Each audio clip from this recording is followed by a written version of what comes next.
जय भीम जय भारत। आज हम पहुंचे हैं नहटौर के जोगीपुरा गांव में और आज हम आपको मिलवाने जा रहे हैं ऐसी शख्सियत से जो पूरे इंटरनेट पर यूट्यूब पर फेमस हैं। जुड़वा भाई के नाम से चंद्रशेखर आज़ाद जी के स्टार प्रचारकों के रूप में हैं। तो आपका नाम क्या है जी? मेरा नाम रामरतन सिंह जी। और आपका?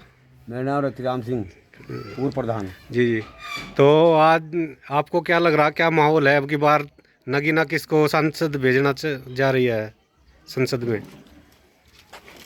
संसद में तो देखिए साहब, हमारा जिला बिजनौर जो है इस उत्तर प्रदेश में जी नंबर 1 का जिला है इस मामले में। जी। ये तो नया खाता खोल लेंगे अब की बार। अच्छा, नया। और बहन जी को बहन जी बनाई थी। बहन जी हमारी आदर्श नेता है, बहन जी की ऐसी बात नहीं है। जी और वो तो भैया चंद्रशेखर तो एक सीट पर चुनाव लड़ रहे हैं हमारी नगीना को। जी बहन जी की और जगह समर्थन है बहन जी के लिए हमारा। जी मोहन नगीना लोकसभा सीट पर जो है भैया चंद्रशेखर के साथ हमारा पूरा टोटल हमारा ऐसी समाज। जी। तो देखिए, बहुत ही ये मान्यवर काशीराम जी के समय के कार्यकर्ता रहे हैं बहुजन समाज के। आप क्या कहना चाहेंगे चंद्रशेखर भाई को? कोई संदेश? भाई संदेश का हमारे तो बहुत बहुत मनोकामनाएं हैं संत श्रोमणी गुरु रविदास जी की जी और तथागत गौतम बुद्ध जी की, बाबा साहब अम्बेडकर जी की, और हमारे सभी समाज जी से भी हमारे देश में संत महात्मा विद्वान बुद्धि भी जो हमारे महापुरुष पैदा हुए हैं उनका सबका आशीर्वाद लेकर मान्यवर चंद्रशेखर आज़ाद जो बोल रहे हैं।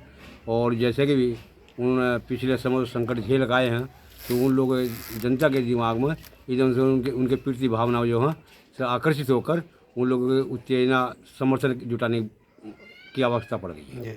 नगीना की जनता से आपकी क्या अपील है?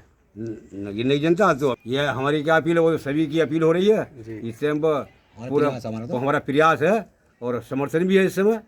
तो इस टाइम में तो पूरा जो है हमारी जनता जो है जन के उसमें जो है समर्थन में पूरा चंद्रशेखर के लिए समर्थन है। और जीत के भी उम्मीद पूरी है। अगर शायद कोई घोटाला कोई ऐसी व्यवस्था ना बन पाई तो सुनते हैं चर्चा जैसी है। अगर भाई बेबना हो जाता, आपके पिछले भी चुनाव में भी विधानसभा में काफ़ी चर्चाएँ आई हैं, अगर ऐसी स्थिति बनी है बहुत सी जगह तो शायद इस मामले से वैसे जीत है। कितने वोटों से जीत मान रहे हैं आप?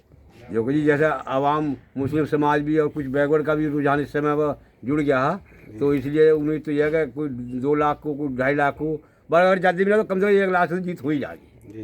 क्योंकि सन 2019 में हमारे यहाँ बहुजन समाज पार्टी जब हमारे अमरोहा में लगता था, ये हमारे 99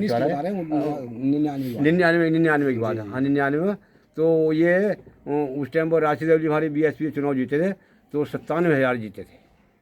तो आज का माहौल है हमें ऐसा दिखाई दे रहा है, आज जो मुस्लिम समाज है जन जन की आवाज़ ही निकल रही है, अगर सीट लाखों जीते तो ऐसी उम्मीद है कि आने वाला जो समय है इसमें जो है सफलता प्राप्त दिखाई दे रही है। और आज जो बैकवर्ड की जो वैसे जो माननीय काशीराम साहब का जो वो था आंदोलन था, जो कैडर था, तो उसके हिसाब से जो है बैकवर्ड के दिमाग में जो बात है, क्योंकि माननीय साहब ने हर समाज के लिए, हर बैकवर्ड के लिए उन्होंने ऐसा खाता खोला है, अगर हर जगह मिनिस्टर, MLC, राज्यसभा सांसद सबको हर बिरादरी का सम्मानता दी है। तो जब हमारी यूपी में सरकार बनी थी तो उन्होंने हर बिरादरी का खाता खोल के ये साबित कर दिया, जो आज के हमारे 70-75 साल से जो बैकवर्ड का आरक्षण दिया ही नहीं था कहीं भी, तो आज वो आरक्षण के उन्हें नजर आया कि हाँ हमें स्वाभिमान मिलता है, शेड्यूल कास्ट के गठजोड़ से ही हमें सफलता मिलती है, क्योंकि 52% उन्हें आज तक दिया ही नहीं और हमारा पूरा करा नहीं। यह बाबा साहब ने सन 1952 के चुनाव में भी जब कानून मंत्री बाबा साहब बने थे उन्होंने ये बात पहले भी रखी थी, ये कहा था कि भाई बैकवर्ड को हमारा तो आरक्षण लागू हुआ, बाकी OBC का क्यों नहीं हुआ। तो उस बात में इन नेताओं ने उलझन में डाल के बाद वो आज तक वो जो की तो बात रह गई। और साहब को भी इस बात में, बाबा साहब को भी इस्तीफा देना पड़ा, मंजूर किया और इस्तीफा दे दिया। तो आज ये दिमाग में जो बैकवर्ड के दिमाग में आ रही है, जो हमारे बुद्धिजीवी कार्यकर्ता लोग हैं और जो वामसेव के लोग हैं, वे लोग इस बात को पढ़े लिखे जो समाज बैकवर्ड में हैं, वे इस बात को स्वीकार कर रहे हैं कि वास्तव में ये बात सही है। हम आज तक हिंदू नाम बना कर रखा, बाकी हम आज तक मिला कुछ नहीं है, ना शिक्षा में मिला है, ना नौकरी मिला है, ना राजनीति मिला है, ना मान सम्मान मिला है, तो इसीलिए वे सोचने में संकोच करते करते आज परेशान थे। तो आज उनकी भी नज़र ये दिखाई दे रही है कि भाई चंद्रशेखर जो है ये नई पार्टी है, नया लड़का है, ये कुछ करने वाला है। क्योंकि काशीराम जी भी उम्र से पहले चले गए। वही काशीराम साहब का सपना था अगर मैं देश का प्रधानमंत्री बनूंगा। क्योंकि जब काशीराम से पत्रकार लोग पूछते थे और सेमिनार में बैठते थे, वो लोग कहते हैं कि आप साहब आपने नौकरी क्यों छोड़ दी है जी। तो साहब ने एक बार लखनऊ में घोषणा करी थी, बड़े मंच पर घोषणा करी थी। बोले कि भाई मेरे पिताजी ये भी क्या मेरे एक हमारे गांव का था, उन्होंने कहा था कि भाई तुम ऐसे पटवारी बनाओगे या कलेक्टर बनाओगे। तो भाई मेरे पिताजी ने ये कहा था अरे भाई जो बनेगा बन जाएगा, पढ़ रहा है लड़का। तो आज उन साहब ने ये कहा था ना तो मैं कलेक्टर बना और ना मैं पटवारी बना, तो मैं आज देश का प्रधानमंत्री बनना चाहता हूं। तो जब से देश के प्रधानमंत्री की बात ही, जब से माननीय साहब के सामने पता नहीं क्या दिक्कत आई है, जब से बाहर काशीराम साहब का उस टाइम पर विराम लग गया था, पता नहीं वो किस कारण से क्या बात बीमार पड़ गए, क्या बात हो गई। तो इसलिए जो है आज वो देश का उनका जो हौसला था माननीय साहब का प्रधानमंत्री बनने का, तो वो नहीं बन सके, कारण भाई बीमारी कारण के नहीं बन पाए उनका जो है जी। तो आज जो है चंद्रशेखर जो भैया आए हैं वो नव युवक हैं भाई, 34-35 साल के लड़के हैं भाई। शायद उम्मीद करते हैं अगर भाई जो भी जैसे भी हो सकेगा वो समाज को जोड़कर कहाँ की भागीदारी तो कर सकते हैं। अगर प्रधानमंत्री की पहले तो उनका संकेत 2022 में जो 27 में जो है वो चीफ कार्य उसका आ रहा, सीएम का आ रहा, चीफ मिनिस्टर का आ रहा। तो शायद उम्मीद तो हम ये करते हैं इस चुनाव के बाद में जो ये बिल्कुल साथ साथ जो है विधानसभा लखनऊ के अंदर दावेदारी पूरा हौसला ये है। अगर आज बैगुड़ समाज को जो जोड़ने का प्रयास है हमारा प्रतिशत के नाम से, चाहे हम बने ना बने कुछ, हम ये बात ना बन पाए, हम भी बन नहीं पाए, हमें इच्छा नहीं। बाकी आने वाली जनरेशन जो है, आने वाले जो हमारी औलाद रहेंगी, आज वो शिक्षा से वंचित हो गए। हम उम्मीद पड़ी आज ना तो कोई नौकरी मिलेगी, ना फोर्थ क्लास की मिलेगी, ना कुछ मिलेगी, और ना भागीदारी नेता मिलेगी। क्योंकि नेताओं को उन्हें ऐसे को MLC टिकट देते हैं वे लोग, क्योंकि उनके सामने कोई कह ना सका।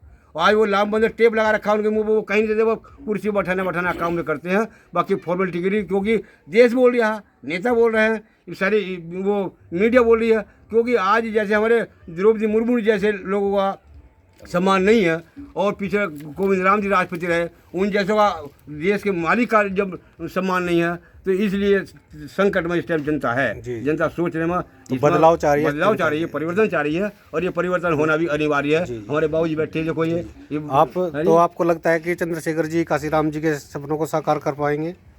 चंद्रशेखर जी, हाँ जी, चंद्रशेखर जी बुलंद हौसले से करेंगे काम को जी। हाँ, जो बहुजन महापुरुषों का जो कारवा है उसको लेकर चलेंगे। हाँ, काशीराम साहब जो काशीराम जी का जो कारवा है, और हम पूरी उम्मीद है कि भैया चंद्रशेखर भैया जो पूरा करेंगे इस काम को। तो उन्होंने एक बात कही थी माननीय काशीराम साहब ने, कि उन्होंने जो काका कालेलकर मंडल के आयोग की रिपोर्ट को लागू कराने की सबसे पहले चुनाव में बात रखी थी माननीय काशीराम साहब ने। तो उसमें उसी के आधार पर 1585 का नारा देकर उन्होंने जोड़ा था, और बैकवर्ड जो जुड़ा था, और उसी के उपरांत जो बाबा साहब की बाद जो लड़ाई लड़ी वो माननीय काशीराम साहब ने लड़ी। क्योंकि इनके साथ जो बैकवर्ड के लोगों ने धोखा ये किया था, जो हमारी जो सरकार सोमराज जब देश आज़ाद हो रहा था और लड़ाई लड़ी जा रही थी, तो हमारे जो चंद्रिका प्रसाद थे, बैकवर्ड के लोग थे सारे, राष्ट्रपिता ज्योतिबा फुले भी बैकवर्ड के थे। जो बैकवर्ड के हमारे छत्रपति साहू महाराज रहे, उसके नाम आरक्षण के जनक, और स्वामी पेरियार रहे, गुरु नारायण कर रहे, इन लोगों ने बैकवर्ड की लड़ाई लड़ी। क्यों? हमारे समाज में बाबा साहब से पहले कोई विद्वान नहीं था। राजा महाराजा तो हुए थे मगर विद्वान नहीं था। उनके उपरांत सबसे पहले विद्वान जो हमारे इस भारत के अंदर, दुनिया के अंदर जो है, तो बाबा साहब हुए, परम पूजनीय बाबा साहब।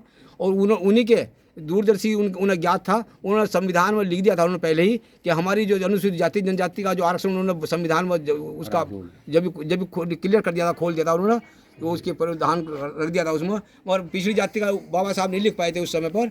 पिछड़ी जाति का इसलिए लिख पाए थे कि हमारा जो था दलितों का जो था, हमारा अनुसूचित जाति का जो था, हम जाति दूरदर्शी हम अछूत माना जाता, मापदंड दिया जाता था हमें। और मापदंड देने के बाद ही हमारी बाबा साहब को ये ज्ञात हो गया था कि हमारी जाति जो क्लियर थी, कि हम अछूत भी करते थे, हम घृणा करते थे। तो हमारा पूरा बाबा साहब को पूरा अधिकार था। बाबा साहब ने जो अधिकार लिखा था उसमें संविधान में, तो हमारी तो आरक्षण लेकर मंत्रालय में और नौकरियों में, शिक्षा में, सभी जगह हमारा अधिकार जो संविधान में लिख दिया बाबा साहब ने। और OBC का बाबा साहब ने इसलिए लिखे थे कि आज भी जो दुख उस समय था कि ये हिंदू है ना मुस्लिम है, ये बीच में अटके हुए हैं, इसलिए बाबा साहब को छोड़ गए थे। मगर बाबा साहब ने इतना करा था, बाबा साहब ने ये करा था कि अनुच्छेद 340 पर OBC का जो 340 पर उनका संविधान में सम्मिलित कर दिया था उसे, कि वो आगे समय पर पढ़े लिखे लोग होंगे, वो आगे इस काम को अपने आप लड़े लड़ लेंगे। क्यों? उन्होंने लिख दिया था कि उसमें जो पहले जो सोमराज उस चंद्रिका प्रसाद के कार्य को गांधी जी ने रोक दिया था। उन्होंने कहा था कि आप इस आंदोलन को बंद करो कि हमारा सोमराज में जो हमारी स्वराज्य है हम इसमें रुकावट हो जाएगी, इसलिए सोमराज की जब हमारा बन जाएगा हम आपका अधिकार पहले नंबर पर देंगे। तो आज आपके जो है बहुत ही पुराने साथी मांगेराम लोहारी जी आप लोगों से मिले, तो आपको कैसा महसूस हो रहा है? काफी पुराने साथी रहे हैं आपके। अरे ये तो हमारे 35 साल पुराने साथी हमारे, तो हमारे मिशन के लोग हैं, हमारे मंदराज तक का पूरे देश प्रदेश के लोग आते थे उस समय। जैसे आज भैया को आज चंद्रशेखर को लड़ाने काशीराम जी के साथ में आप सब मिलकर रहते हैं। इलाहाबाद भी गए, बहन जी को उपचुनाव लड़ने हरिद्वार लोकसभा सीट में गए 1987 में। पटेल को क्या चंद्रशेखर जी को कहा जाता है कि चंद्रशेखर के साथ में खाली युवा है, लेकिन आप तो जो है काफ़ी, आपकी उम्र कितनी होगी? मेरी उम्र 60 से ऊपर होगी, 64 के करीब। तो आप तो 60 साल के युवा हैं। तो ये देखिए, जो लोग कहते हैं कि श्री चंद्रशेखर के साथ में सिर्फ युवा जुड़े हैं, आप लोग देखिए ये बुजुर्ग होकर भी आज के युवा से भी ज़्यादा काम दिन रात भाई चंद्रशेखर के लिए कर रहे हैं और बहुजन मूवमेंट को बचाने के लिए कर रहे हैं। हमारे साथ में मांगेराम लोहारी जी हैं, इनसे जानते हैं आपको कैसा लग रहा है जो चंद्रशेखर जी का चुनाव चल रहा है यहाँ पर। मैं पहले तो आपके चैनल के माध्यम से इस रविदास मिशन में जो है जुड़े हुए सभी लोगों को हार्दिक आभार और जो है उनका सम्मान प्रकट करता हूँ, क्योंकि जो है बगैर संत गुरु रविदास